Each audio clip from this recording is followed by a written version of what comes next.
საბურთალოზე მდებარე სულთმოფენობის სახელობის ტაძრის მღვდელმსახური დეკანოზი დავით როხაძე შემოგვიერთდა. დილამშვიდობის მამ დავით დაგლოცავთ. დილამშვიდობის ღმერთმა დაგლოცავთ. გილოცავთ სულთმოფენობის დღესასწაულს. გილოცავთ მრავალს დაესწარით თქვენს, ასევე დღეს წმინდა მართლმადიდებელი სამოციქულო ეკლესია აღნიშნავს ნინოობას და სწორედ მისი ღვაწლის ცხოვრების შესახებ უნდა ვისაუბროთ და გავმახვილოთ ყურადღება იმაზე, თუ რა არის ის მთავარი, რაც წმინდა ნინომ ჩვენ გვიბოძა, თავისი თავი, თავისი ცხოვრება უფალს შესწირა და შესაბამისად ჩვენ გაგვაძლიერა და მოგვცა იმის ძალა და უნარი, როგორც მის თანამედროვე ხალხს, ასევე დღევანდელ დღეს და სამომავლოდაც, რომ ჩვენც არ შევდრკეთ, არ შევცდეთ და არ გადავუხვიოთ უფლისაკენ სავალ გზას. როგორი არის წმინდა ნინოს ცხოვრება, როგორ დაიწყო მან, როგორ შეიცნო უფალი და როგორ გააგრძელა მან ეს მოწამეობრივი გზა? ძალიან დიდი გზა გაიარა წმინდა ნინომ, ვიდრე ჩვენ სამშობლოში მობრძანდებოდა და სხვათა შორის ესეც უნდა აღინიშნოს, რომ აი წლევანდელი წელი მნიშვნელოვანია იმითაც, რომ აი სულთმოფენობის დღესასწაული და წმინდა ნინოს საქართველოს შემოსვლის დღე აი ერთმანეთთან ძალიან ახლოს არის და სწორედ აი დღეს სულიწმინდის ორშაბათია და სულთმოფენობას ფაქტიურად სულთმოფენობა დაემთხვა ფაქტიურად ამ დღესასწაულს. წმინდა ნინო მოციქულთა სწორად იწოდება. ანუ მან გაიმეორა მოციქულთა ღვაწლი. აი სწორედ სულიწმინდის გარდამოსვლის შემდეგ მოციქულებმა მიიღეს ის სისავსე, რის შემდეგადაც უკვე მათ მოუწიათ სხვადასხვა ქვეყნებში მაცხოვნებელი სარწმუნოების გავრცელება და ქადაგება. თვითონ მოციქულება საინტერესოა ესეც განვარტოთ, რომ რა არის მოციქულება და რა არის მოციქულებრივი ღვაწლი. სიტყვა ციქვა ძველ ქართული სიტყვაა და წარგზავნას ნიშნავს გარკვეული მისიით. და მოციქული კი წარგზავნილ ადამიანს, რომელსაც წარმგზავნი აგზავნის გარკვეულ ადრესატთან, საზოგადოების იმ ნაწილთან, სადაც მან უნდა მიიტანოს გარკვეული ინფორმაცია, გარკვეული ახალი უწყება. და ის სწორედ მათ ცხოვრებასაც გამოირჩია მისი მოწაფეები, მათ დიდი გზის გავლა მოუხდათ, სანამ ისინი მოციქულებრივ ღვაწლამდე მივიდოდნენ, ასე ვთქვათ. ანუ უკვე სულიწმინდის გარდამოსვლის შემდეგ მათ მიიღეს ის სისავსე, როგორც აღვნიშნეთ, ანუ მათ მიეცათ უშიშება, მეტისულიერება, ცოდნა, სიძლიერე. ისინი მთლიანად შეივსნენ, ასე ვთქვათ, სულიწმიდით და სულიწმინდის მადლით და სწორედ ამის შემდეგ ისინი იწყებენ მოღვაწეობას და ღვთის სიტყვის გავრცელებას, მაცხოვნებელი სარწმუნოების გავრცელებას ადამიანთა შორის, საზოგადოების შორის. თუ გავიხსენებთ ჩვენ წმინდა სახარებიდან მაცხოვრის სიტყვებს, როდესაც ეუბნება ის მოციქულებს, რომ ვითარცა მომავლინა მე მამამნან, მეცაც არ გავლინებთ თქვენ. აი სწორედ სულიწმინდის გარდამოსვლის შემდეგ, ასე ვთქვათ, აღსრულდა ის წინასაუკუნო განგებულება, რაც იყო ჩაფიქრებული ღვთისაგან კაცობრიობის გამოხსნისა. აი სწორედ ამის შემდეგ იწყებენ მოციქულები ქადაგებას, მაცხოვნებელი სარწმუნოების გავრცელებას და წმინდა ნინო საქართველოში მობრძანდება, ვიცით, მე-4 საუკუნეში. მე-4 საუკუნემდე ჩვენთან იქადაგეს, ვიცით, ანდრია პირველწოდებულმა, სიმონ კანონმა, მატათამ და რა თქმა უნდა, ისინი ღვთისმშობლის ლოცვა კურთხევით გამოემართნენ ჩვენ სამშობლოში.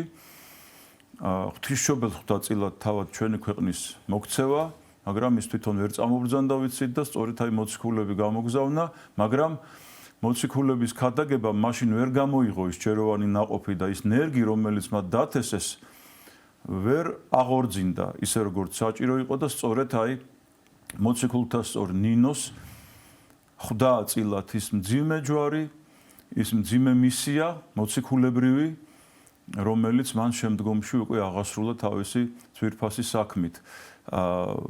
თუ გავიხსენებთ აი დასაწყისს, როგორ გარემოში იზრდებოდა ის, ესეც დიდი საოცრებაა, იმიტომ რომ ძალიან დიდი მნიშვნელობა აქვს ადამიანი როგორ გარემოში იზრდება, სად იზრდება, ვისთან. ვიცით რომ კეთილმორწმუნე ოჯახში იზრდებოდა ის, მისი მამა მიუხედავად იმისა, ზაბულონი იყო, წარჩინებული რომის იმპერიის კარზე ერთ-ერთი მხედართმთავარი იყო დედა კი სოსანა ვიცით რომ იყო იერუსალიმის პატრიარქის და, აი წარმოვიდგინეთ იუბენალის და სწორედ ასეთ გარემოში იზრდებოდა მომავალი მოციქულთა სწორი, ქართველთა განმანათლებელი. და აი ესეთ გარემოში აღზრდის შემდეგ, როდესაც მამამ გადაწყვიტა განმარტოებით წასვლა, ბერად წასვლა, დედას ხვდა წილად მისი აღზრდა და ფაქტურად ის ბიძამ გაზარდა, შემდგომაც იერუსალიმი გადავიდა, ოჯახი გადავიდა იერუსალიმში საცხოვრებლად. და აი სწორედ აი იერუსალიმის პატრიარქმა იუბენალიმ წმინდა ნინო ჩააბარა კეთილმორწმუნე ქალბატონს სარანიაფორს, რომელიც დიდამას სულიერებით და ყველაზე საკვანძო საკითხი რაც არის აქ. რატომ საქართველოში გამოიმგზავრა წმინდა ნინო? აი სწორედ მას გაგონილი ქონდა სარანიაფორისგან, რომ მაცხოვრის კვართი იყო საქართველოში. თვითონ რომ მაცხოვრის კვართი ეს არის უდიდესი სიწმინდე კაცობრიობის. და სწორედ აი მაცხოვრის კვართმა ღვთისგანგებულებით დაივანა ჩვენ სამშობლოში და სწორედ ამის შესახებ შეიტყო წმინდა ნინომ და გაუჩნდა დიდი ინტერესი ჩვენი ქვეყნის მიმართ. და ის იყო დაუცხრომელი მლოცველი, როგორც ვთქვით, კეთილგონიერ და კეთილმორწმუნე გარემოში იზრდებოდა და მას გაუჩნდა სურვილი ჩვენ ქვეყანაში წამობრძანების. რა თქმა უნდა, სრულთან ერთად საჭიროა შესაძლებლობაც და გარკვეული ისეთი სულიერი მარაგიც, ხომ? და აი სწორედ იმ ასაკამდე სანამ ის გამოემგზავრებოდა, ამის ემზადებოდა და მას ღვთისმშობელი ამზადებდა ამისათვის. სწორედ აი ღვთისმშობლის ლოცვა კურთხევით, როგორც ყოვლადწმინდა დედა, რომელიც ყოველთვის ზრუნავს ჩვენ ერზე და გადამწყვეტ მომენტში ყოვლადწმინდა ღვთისმშობელი იფარავს ჩვენ ქვეყანას. აი ესევე სწორედ ყოვლადწმინდა ღვთისმშობლის გამოცხადებით მას ეუწყა, რომ ის უნდა წამობრძანებულიყო საქართველოში და მას უნდა ეს გაუხეშებული ერი მოექცია ქრისტეს ჭეშმარიტ სარწმუნოებაზე, ანუ მას მაცხოვრებელი სარწმუნოება უნდა ეკადაგა. აი ამ მისიით უნდა წარმოგზავნილიყო ის. და თავიდანვე აი წმინდა ცხოვრებაში წერია, რომ მას გარკვეული ისეთი არაშიში, არამედ გაკვირვება გაუჩნდა, რომ როგორ შევძლებ მე, წამდგა 12-13 წლის ახალ პატარა გოგო.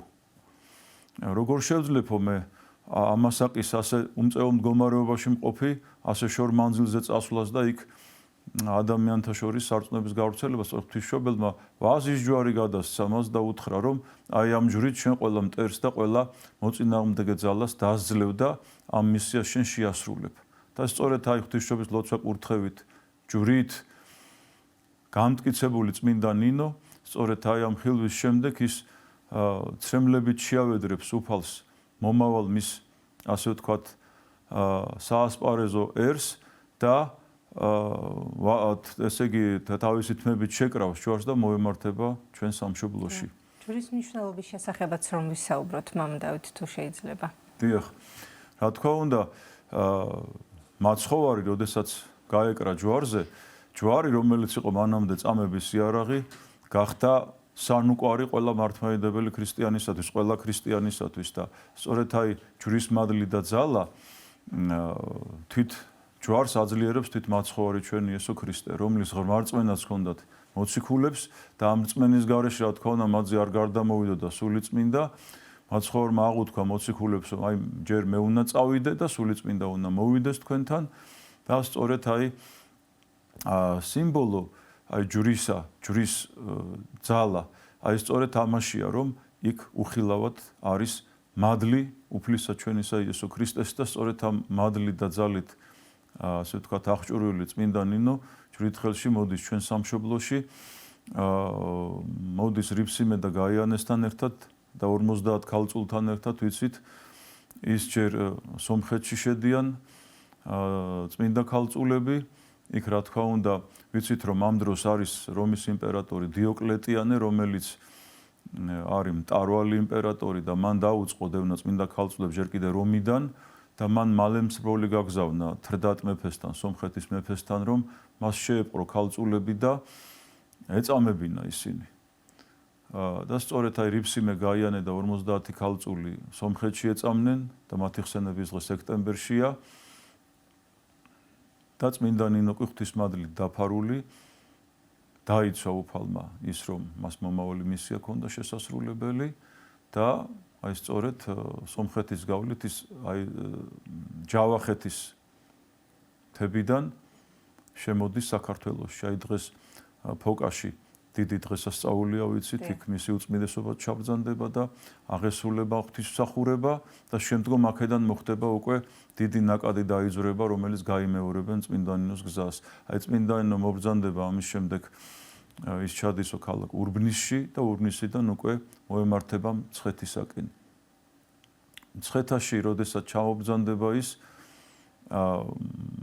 მას დახვდება საშინელი სურათი. საშინელი მდგომარეობა იყო მაშინ საქართველოში. მიუხედავად იმისა, რომ აქ მოციქულებს ჰქონდათ ნაქადაგები, როგორც აღნიშნეთ და არ იყო პირველად ეს ღვთის სიტყვის გავრცელება, მაგრამ აი ეს ამ ნერგმა ვერ გამოიღო ის ჯეროვანი ნაყოფი და წამით ისეთი გაუხეშებული იყო მაშინდელი ქართველებს ბავშვებს წირავდნენ კერპებს წარმოგიდგენიათ. აი ესეთი რამ განაპირობებდა ყოველთვის ან გააგრძელებდა წმინდანინოზე საუბარს მიუხედავად იმისა რომ მოციქულებმა მანამდე იქადაგეს ხომ ეკლესია მონასტრებით ჩამოაყალიბეს და არსეს რატომ არ იყო მაინც მზად ქართველი თითქოს მზაობა ჰქონდათ რახან შემდგომ უკვე წმინდანინომ გაავრცელა ქრისტიანობა ჩვენს ქვეყანაში მაგრამ რატომ ვერ მოხერხდა სარწმუნოების თავიდანვე მიღება ქრისტიანობის მიღება წყაროებში ასეთი რამ არის ნათქვამი რომ 325 წელს როდესაც შეიკრიბა პირველი მსოფლიო საეკლესიო კრება ნიკეაში იქ მონაწილეობდა ბიჭვინთის ეპისკოპოსი სტრატოფილე. წმინდანინოს შემოსვლამდეა ეს ყველაფერი, ხო? წმინდანინო 326 წელს შემობრძანდა. მიუხედავად ამისა, ფართო გავრცელება მაინც ვერ პოვა ანუ ნახეთ, ქრისტიანობაზე მოექცა ერის ნაწილი, მაგრამ აქ არის უკვე სახელმწიფო რანგში აყვანა ჩვენია მაცხონებელი სარწმუნოებისა. ნახეთ, აი წმინდანინოს დროს უკვე სახელმწიფო რანგში ავიდა სახელმწიფო რელიგიად გამოცხადდა მაცხონებელი სარწმუნოება. ანუ საზოგადოების ფენებში მოიკიდა ფეხი, მაგრამ ხო იცით, ახალი ყველაფერი, რასაც სიახლე შემოდის, ამ სიახლეს ჭირდება გარკვეული დრო. სანამ ის ფეხს მოიკიდებს. ეხლა პირველ საუკუნეებში ნაქადაგები რა თქმა უნდა, როდესაც აი ჯერ კიდე აი ვიცით ჩვენ ანდრია პირველწოდებულის ცხოვრებას, ანდრია მოციქული შემოვიდა საქართველოში, იხილაო ასეთი სიუხეში ამ ხალხის, აი ესეთი უხეშობა და ესეთი რაღაც ესეთი შინაგანი სულიერი სიუხეში და რა თქმა უნდა მათ იქადაგეს მოციქულებმა ნაყოფის გამოიღო ამან, იმიტომ რომ საზოგადოების დიდი ნაწილი შეუერთდა ქრისტეს ჭეშმარიტ მაცხოვნებელ სარწმუნოებას, მაგრამ ყოველი სიახლე როგორც ვიცით და სახარებიდანაც ვიცით, რომ აი მაცხოვრის ქადაგება, როდესაც მაცხოვარი ქადაგებს იუდეველთა შორის, რა თქმა უნდა, ბევრი მათთვის არის მიუღებელი. მათ არ ესმით საერთოდ, რას ქადაგებს ქრისტე. გინდა აღსრულებული სასწაულებით, გინდა დაუშვათ სხვადასხვა კურნებებით, მაცხოვრის ღონიერი სიტყვით, ხო? რა არ ესმოდათ მათ, მაგრამ რაღაც ნაწილი მოექცა, რაღაც ნაწილი ვერა, მაინც დარჩა დაუშვათ ესეთი უხეში სულიერი მდგომარეობისა. მაგრამ აი სწორედ ეს ყოველი სიახლე დროს საჭიროებს გარკვეულს, რომ ის დამკვიდრდა და ფესვი გაიდგას და აი სწორედ სიტუაცია მომწიფდა ზუსტად მე-4 საუკუნეში იმისთვის, რომ აი წმინდანინო შემოსულა, რა თქმა უნდა, საღვთო განგებულებით ეს ყველაფერი და აი მოციქულთა სწორი დედა ნინო მობრძანდება საქართველოში და ვიცით რომ მაშინ წმინდა მეფე მირიანი და წმინდა დედოფალი ნანა მართავენ ქართლის მცხეთაში ბრძანდებიან და საოცარი ისტორია, როდესაც დედოფალი დასნეულდება და მეფეს გადაწყვეტილი ქონდაო, რომ აი როდესაც წმინდანინო მიქადაგა, ჯერ კიდე მეფეს გაგონილი ქონდა ქრისტეზე, მაგრამ წაწინააღმდეგო იყო განწყობილი, წარმოიდგინეთ მეფეც, ხო? მაგრამ აი თხოთის მთაზე აღსრულებულმა უდიდესმა სასწაულმა, ვიცით ეს რომ დაბნელდა ყველაფერი და ვერაფერმა გაფანტა ბნელი და შეევედრა მეფე მირიანი თავის კერპებს, მაგრამ უშედეგოდ და სწორედ აი შემდეგ თქვა, რომ აი წმინდანინოს ღმერთს შევევედრები და თუ ეს შედეგს გამოიღებს, მეც მოვექცევი და მთელ ერს მოვაქცევდა. რა თქმა უნდა, პირველი პირის, ქვეყნის პირველი პირის დამოკიდებულება სულიერ და ზნეობრივ საკითხებებს მიმართ გადამდებია, რა თქმა უნდა, ერისთვისაც, რა თქმა უნდა, მეფე დედოფალი მოინათლნენ და შემდგომ უკვე მათ წარმომადგენელი გაგზავნეს დედოფალ ელენესთან მაშინ ბიზანტიის იმპერიაში, იქიდან წარმოგზავნეს მათ სასულიერო პირები, ჩატარდა მაშინ ნათლობები, ყოველთაო ნათლობა და არა მაშინ მივიღეთ ჩვენ მაცხოვნებელი სარწმუნოება, არამედ მოხდა სახელმწიფო რანგში აყვანა ქრისტიანული მაცხოვნებელი სარწმუნოება. სახელმწიფო რელიგიად გამოცხადდა ეს და აი სწორედ 1700 წელია, აი წლევანდელი წელი 1700 წელია ამ მნიშვნელოვანი მოვლენიდან გასული 17 საუკუნე წარმოვიდგინეთ, როდესაც ქართველებს არ უღალატია იმ ჭეშმარიტებისათვის, რასაც სამწუხაროდ სხვა ერებმა და სახელმწიფო და იმპერიებმაც კი უღალატეს. და აი სწორედ 1700 წელი მოვდივართ ჩვენ ამ გზაზე და მადლიერები ვართ ღვთისა და მადლიერები ვართ მოციქულების და მადლიერები ვართ, რა თქმა უნდა, ჩვენი წმინდა ნინოსი, რომ მისი შემოსვლის შემდეგ მოხდა სახელმწიფო რანგში აყვანა მართლმადიდებლისა ჭეშმარიტ სარწმუნოების, ხა მაშინ მართლმადიდებლობა როგორც ეს ტერმინი არ არსებობდა, მაგრამ ჭეშმარიტი მაცხოვნებელი სარწმუნოებისა, ხო? მაცხოვნებელი სარწმუნო ნიშნავს იმას, რომ ის არის გადამრჩენი, როგორც აქ გადაარჩენს ადამიანს სამქვეყნიურ ცხოვრებაში, ისე მარადიულობაში გადაიყვანს და მარადიულად ღმერთთან ყოფობაში ამყოფებს მას. აი სწორედ ამიტომ იყო მნიშვნელოვანი ჩვენთვის, რომ აი ქრისტიანობამ ჩვენ მოგვიტანა არა მარტო სულიერი ხსნა, არამედ კულტურული დიდი ძვრებიც, იმიტომ რომ ქრისტიანობა არის, რა თქმა უნდა, ცხოვრების წესს დამოუდეს, არის გარკვეული კულტურაც. და სწორედ აი ჩვენმა ერმა ამაში ნახა ხსნა და ამით გადავრჩით ჩვენ. მადლობა ღმერთს ამისთვის და ამ ყველაფერს, რა თქმა უნდა, სჭირდება დაცვა, მოფრთხილება და არა უკან დახევა, არამედ სიარული მხოლოდ და მხოლოდ წინ. არაერთი სიწმინდე არის დავანებული ჩვენთან მაცხოვრის კვართი ყველაზე დიდი სიწმინდე, რა თქმა უნდა, მაგრამ არაერთი წმინდანის წმინდა ნაწილი არის საფლავი, მათ შორის წმინდა ნინოსი ბოდბეში, რაც ძალიან დიდი წყალობა არის ქართველი ერისათვის. არაერთი სასწაული აღულენია კიდევ წმინდა ნინოს, ხომ? ამის შესახებაც რომ ვისაუბროთ, მამა დავით, თუ რა მნიშვნელობა აქვს ჩვენი ქვეყნისთვის იმას, რომ წმინდა ნინო ჩვენთან არის დაბრძანებული და დასაფლავებული და ასევე იმ სასწაულების შესახებ, რომელიც არაერთი აღუსრულებია მას, რა მონაცემები და გადმოცემა გვაქვს ამასთან დაკავშირებით. დიდი მნიშვნელობა აქვს, რა თქმა უნდა, ამ უდიდესი წმინდანის საქართველოში ყოფნას. წმინდა ნინოს არა მარტო ქართველები ერბედრებიან, არამედ სხვა ქვეყნის წარმომადგენლებიც, ჩვენ ვიცით, რომ აი ლენინგრადის ბლოკადა როცა იყო დიდი სამამულო ომის დროს.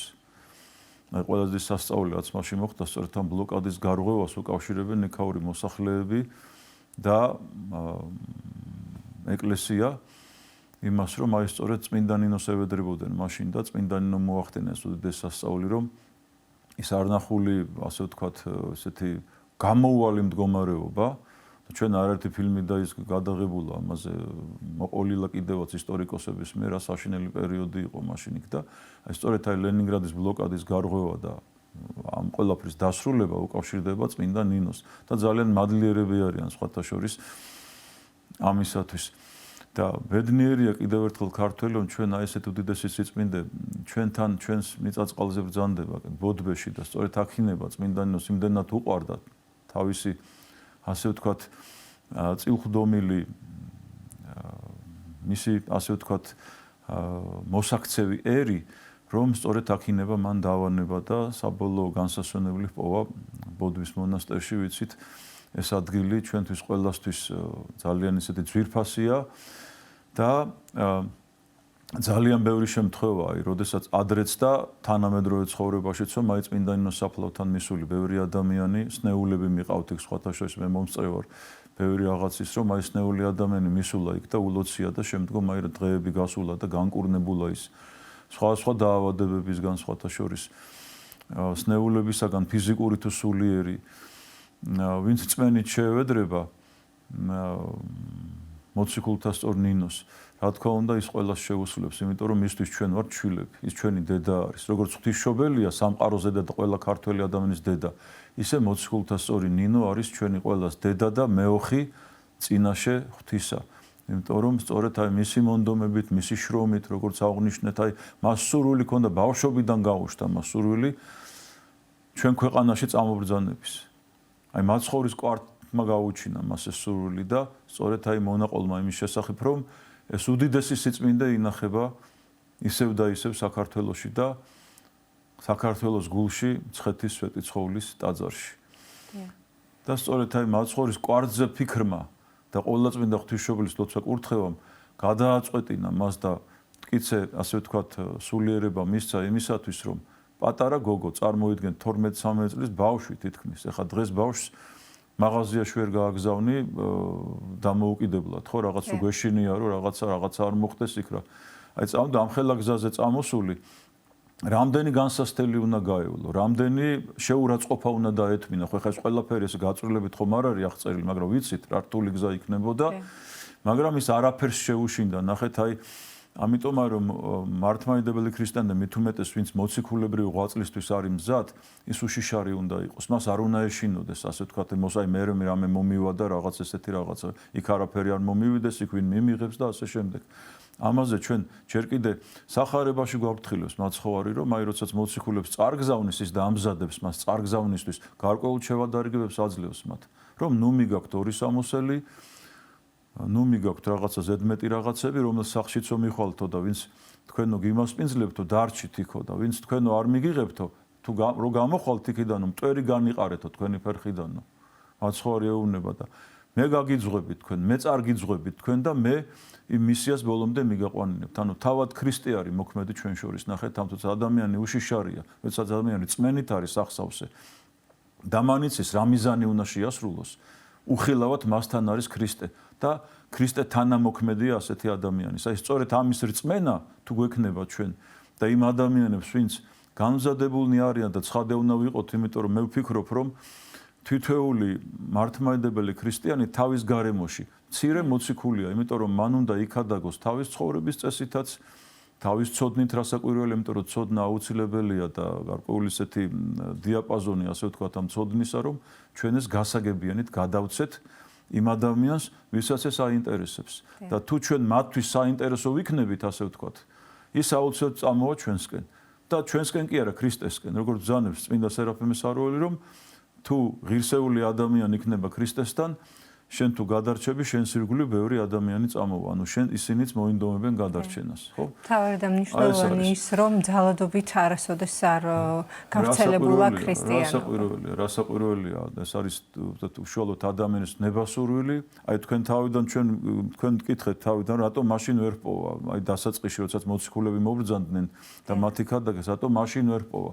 იმიტომ რომ ჯერ არ იყო ამისთვის ნიადაგი მზად და ასეთი მნებებლობა ქართველის არ იყო ისეთი მტკიცე და წმინდა ნინოს დროს უკვე მნებებლობა უკვე იმ დონეზე იყო და პირველი პირები როგორც ვთქვით სახელმწიფოსი მიიღებენ გადაწყვეტილებას ისინი მოინათლონ ეს უკვე დიდი მაგალითი იყო და ქართველის ნებებლობა შემოbrunდა ქრისტეს ჭეშმარიტი სარწმუნოებისაკენ. მადლობთ вам დავით მოგზანებისთვის და როგორც ყოველთვის საინტერესო საუბრისთვის და განმარტებისთვის შეგახსენებთ სტუდიის სტუმარი გახდათ საბუთაულზე მდებარე სულთმოფენობის სახელობის ტაძრის მღვდელმსახური დეკანოზი დავით რუხაძე.